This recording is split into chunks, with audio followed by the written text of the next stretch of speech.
একটু আড়াল হলেই বোঝা যায় নিজের অস্তিত্ব অন্যের কাছে কতটা মূল্যহীন।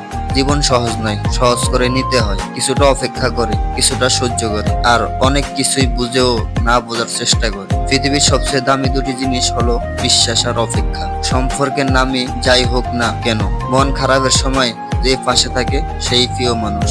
অর্থ আর স্বার্থ, এই দুইটা জিনিস মানুষকে খুব তাড়াতাড়ি বদলে দেয়। কার জন্য এত মায়া?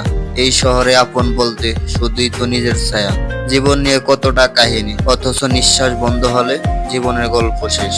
জীবনের গল্প হলো ভূমিকাহীন, যার প্রতিটি লাইন পড়া সহজ কিন্তু বোঝা অনেক কঠিন। ধৈর্য মানুষকে ঠকায় না, বরং উত্তম সময়ের শ্রেষ্ঠ উপায় দেয়। এক টুকরো কাগজ অনেক দামি যদি তাতে লেখা থাকে আল কোরআনের বাণী। সম্পর্কের জন্য অর্থ নয়, বিশ্বাসের প্রয়োজন। ভালোবাসার জন্য রূপ না, সুন্দর একটা মনের প্রয়োজন। তুমি কষ্ট পাবে বলে আমি কত শত রাগ অভিমান আকাশে উড়িয়ে দিয়েছি, তা তুমি বুঝতেও পারোনি। ভালোবাসা মানে কারো প্রতিটি আকর্ষণ নয়, ভালোবাসা মানে শ্রদ্ধা, সম্মান, ভরসা ও বিশ্বাস।